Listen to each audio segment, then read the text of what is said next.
باللہ من الشیطان الرجیم بسم اللہ الرحمن الرحیم۔ جہمی صاحب کا کفریہ جملہ اور شرکیہ جملہ ملاحظہ فرمائیے۔ وہ کہتے ہیں وہ اکیلا تھا، اس نے اپنے ساتھ آپ کو شریک کر لیا۔ پہلے تو وہ شامل کا استعمال کرتے تھے، جب ہم نے کہا یہ شرک و کفر ہے تو انہوں نے پھر کھل کر شرک کا لفظ استعمال کر لیا۔ دراصل خالق قدیم ہے اور مخلوقات حادث ہیں۔ ازل میں مخلوقات نہ تھیں، پھر باری تعالیٰ نے مخلوقات کو خلق کیا۔ بعد تخلیق خالق موجود ہے اور مخلوقات بھی موجود ہیں، لیکن یہ کہنا کہ قدیم اور حادث کے فرق کے ساتھ مخلوقات باری تعالیٰ کے موجود ہونے میں شریک ہیں، سراسر کفر و شرک کا عقیدہ ہے۔ اب مرزا جہلمی کا کفر و شرک ملاحظہ فرمائیے کہ وہ شریک یا شامل یا ہر دو کفریہ اور شرکیہ الفاظ استعمال کرتا ہے۔ خالق قدیماً موجود ہے، مخلوقات حادثہ موجود ہے، لیکن خالق و مخلوق میں کوئی کسی کا شریک نہیں ہے۔ مخلوق موجود ہونے میں شریک خالق نہیں ہو جاتی، یعنی مخلوق موجود ہونے سے شریک خالق نہیں ہو جاتی۔ غیر شریک کو شریک قرار دینا بھی شرک ہے۔ عدم الشرک کو شرک قرار دینا کفر و شرک ہے۔ اب ساری باتیں دیکھ لیجئے کہ باری تعالیٰ موجود ہے، مخلوقات موجود ہیں، لیکن آپ نہیں کہہ سکتے کہ مخلوقات موجود ہونے میں باری تعالیٰ کے شریک ہیں۔ ساری باتیں آپ نے سمجھ لیں۔ اب جہلمی صاحب نے شریک کا لفظ کیوں کہا، باری تعالیٰ کے لیے یہ لفظ کیوں کہا کہ اس نے شریک کر لیا، یہ کفر اور شرک ہے اصل میں۔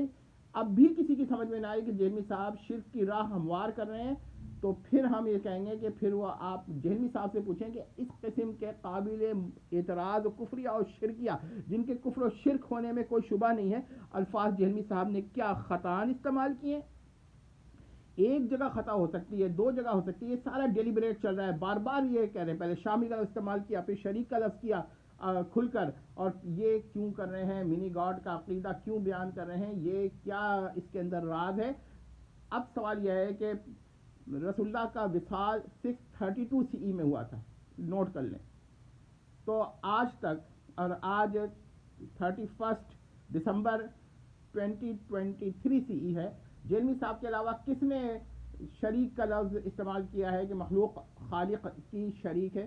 تو یہ ساری باتیں سوچ لیں کہ اب بھی کسی کی عقل نہیں کھلتی ہے نا، تو وہ صرف یہ ہے کہ جہلمی صاحب کی چند باتوں پر وہ گرویدہ ہو گیا ہے، اور وہ دیکھ نہیں رہا کہ بنیادی بیسک ضروریات دین کا یہ شخص انکار کر رہا ہے۔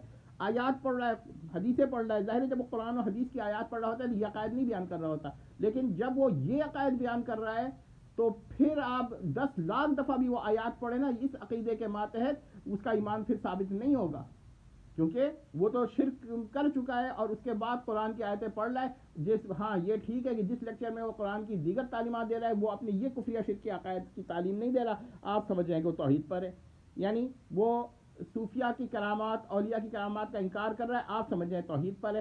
تو اگر وہ توحید پر ہے تو یہ الفاظ کیوں استعمال کر رہا ہے، اس کی کیا ریزننگ ہو سکتی ہے؟